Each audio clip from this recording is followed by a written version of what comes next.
Bonjour, Monsieur Abdel Fattah Sanogo.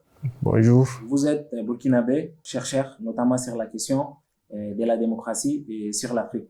Soyez la bienvenue sur le plateau de Nouvelle Europe. Merci, c'est un plaisir. Vous êtes coordinateur de la plateforme de réflexion sur l'Afrique. Vous pouvez nous parler un peu de cette plateforme? Oui, merci beaucoup pour l'occasion que vous nous donnez. La plateforme de réflexion sur l'Afrique est une plateforme qui regroupe les chercheurs principalement africains qui sont ici basés en Turquie.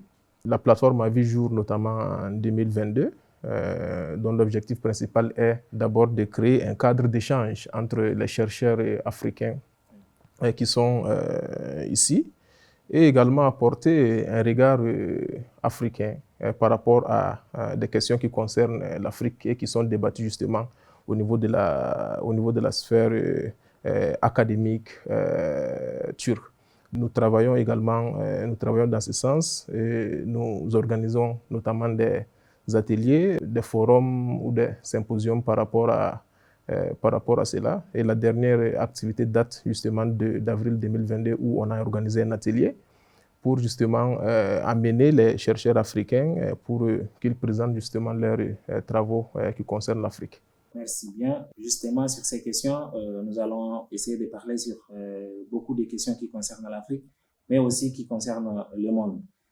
En marge de la 79e session de l'Assemblée générale de l'ONU, de nombreux dirigeants africains ont souligné la nécessité de réformer le système des Nations Unies et notamment les conseils de sécurité dont siègent la France, les États-Unis, la Chine, la Russie et l'Angleterre. Donc, pourquoi cet appel? Qu'est-ce qui a changé pour que ces leaders africains appellent à un changement? Étant donné qu'on connaît déjà que ce système perdure depuis près d'un siècle. Pourquoi maintenant? Alors pourquoi maintenant? Il faut dire que c'est en réalité pas maintenant parce que l'appel à une réforme plus globale du système des Nations Unies n'a pas débuté aujourd'hui. C'est un débat qui date depuis la création justement des Nations Unies. Également, depuis la création de cette organisation, il y a eu toujours des appels pour que le système soit réformé, que ça soit beaucoup plus large pour englober justement notamment divers pays. Ça veut dire que le débat continue et en 90, les Nations Unies ont justement créé des groupes d'experts pour que ces groupes d'experts-là puissent travailler pour quand même apporter des propositions par rapport à cette réforme. Mais justement, les propositions n'ont pas pu être exécutées pour bien entendu diverses raisons. Donc la position de l'Afrique s'inscrit dans cette lancée, d'autant plus que l'organisation a été créée. La plupart des États africains étaient justement des pays qui étaient sous la colonisation. Aujourd'hui, l'Afrique compte plus de 54 États membres.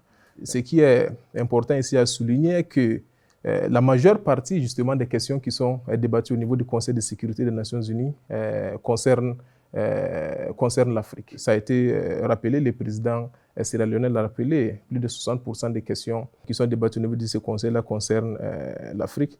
Et dans ce cadre-là, l'Afrique a justement besoin d'avoir quand même une voix qui sera contraignante par rapport à la prise des décisions. Justement, sur ce point, qu'est-ce que l'Afrique propose comme nouveau système? Il appelle à un changement, mais est-ce qu'il apporte quelque chose de concret?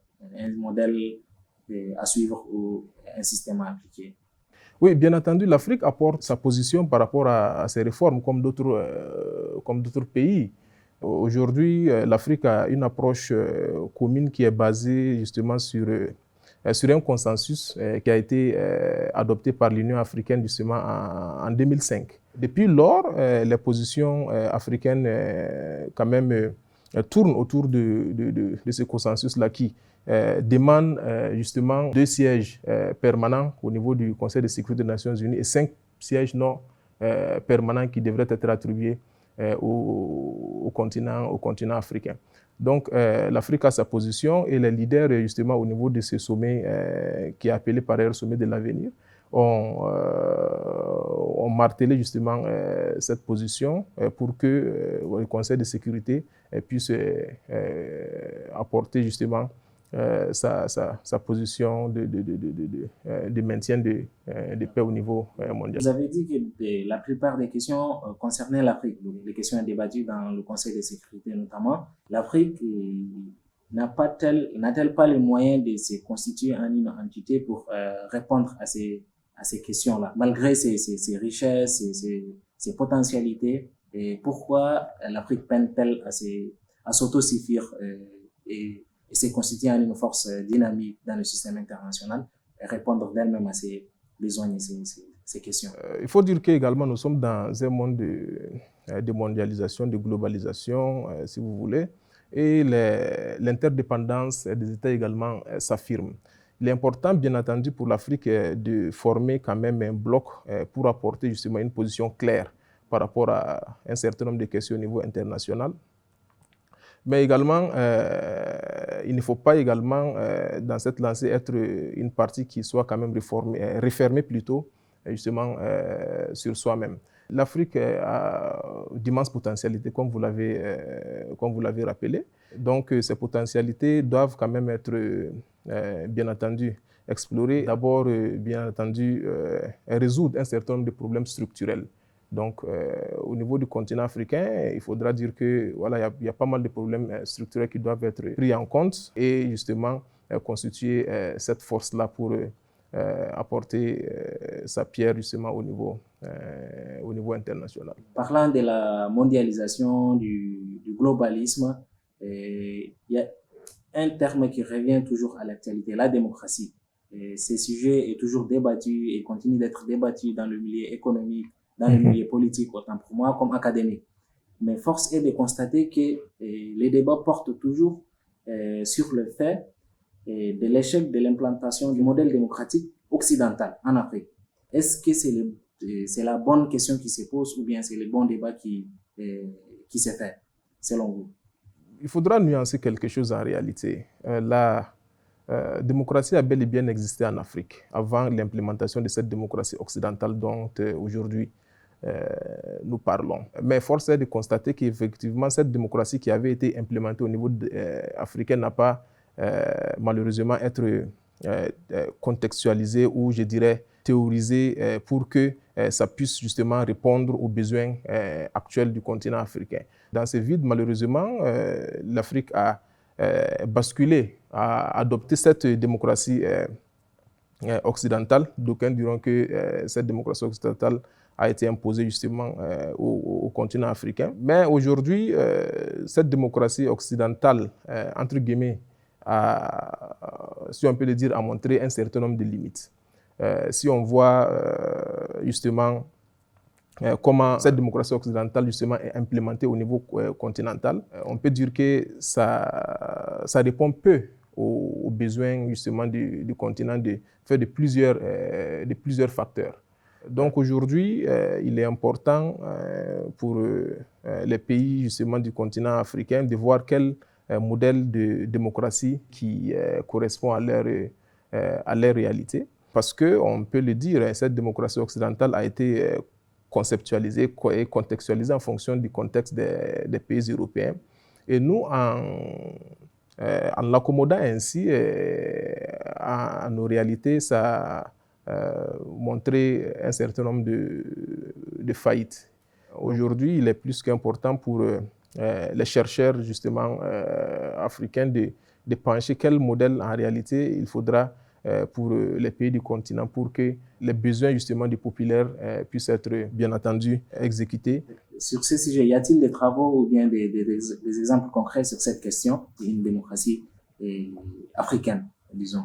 Une démocratie africaine aujourd'hui, il faudra rappeler que la plupart des propositions sont d'ordre quand même de présenter qu'effectivement, compte tenu de la pluralité ethnique du continent africain, il faudra trouver un modèle qui puisse quand même regrouper toutes les composantes justement d'une société pour pouvoir justement bien gouverner. Donc, il y a des travaux qui sont lancés dans ce sens. Je pense qu'il y a le groupe africain qui vient d'être, notamment le groupe Mansa, qui a été créé récemment et qui porte justement un certain nombre de propositions par rapport à la démocratie africaine. Mais il faut dire que bien avant, depuis des années 90, où on peut dire que cette démocratie occidentale a été implémentée au niveau continental. Il y a des gens qui ont proposé, qui ont quand même tiré l'attention des leaders africains et présenté des formulations pour faire une démocratie justement africaine. Donc on va essayer de sortir de l'Afrique, sachant bien que l'ordre mondial établi avec ses cadres normatifs, comme quoi on a une institution, les Nations Unies, une organisation, les Nations Unies, qui décide de qui peut acheter d'armes, d'auprès de qui. Donc on a des cadres normatifs qui, en vrai, ne favorisent pas l'Afrique. Donc peut-on espérer une Afrique en dehors de ces cadres-là, en dehors de ces systèmes mondial établi qui dicte tout à tout le monde? Par rapport à cette question, il faudra dire que ça rejoint un peu à la première question où on a précisé que, où j'ai précisé que l'Afrique a d'immenses potentialités et doit former pratiquement, comment dirais-je, son propre bloc. C'est difficile aujourd'hui de préciser qu'un système mondial peut être mise en place sans l'apport de l'Afrique. Parce que c'est quand même le continent qui compte plus d'1,5 milliard d'habitants avec d'énormes potentialités.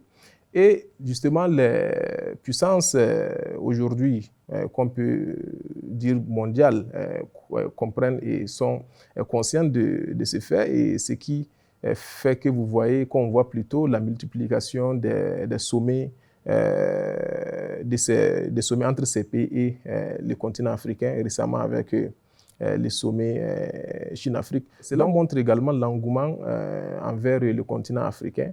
Dans cette situation, c'est à l'Afrique maintenant de voir comment elle doit protéger justement ses intérêts. Et il est difficile, comme je l'ai dit, de voir un système international établi sans le continent africain. Tout comme l'avenir de l'ONU sans l'Afrique. On peut donner l'exemple des Kenyans qui sont actuellement en Haïti, rien dans le cadre de...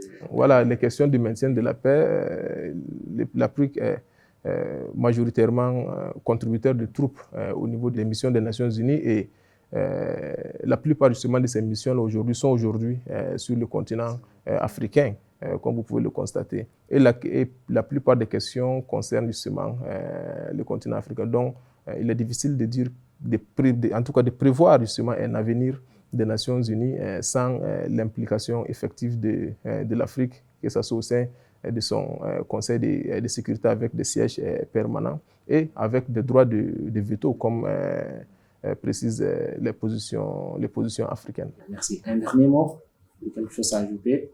Merci pour l'invitation. L'appel que je pourrais peut-être lancer est que aujourd'hui, plus que jamais, le continent africain est sollicité. Donc, c'est au pays de ce continent également de savoir justement leurs potentialités et voir comment ils peuvent tirer justement les meilleurs profits de l'ordre mondial. Merci beaucoup. Merci d'avoir passé sur le plateau de Nouvelle Hope, Yeni Shafak en français, et avec le plus grand plaisir de vous revoir très prochainement sur notre plateau. Merci beaucoup.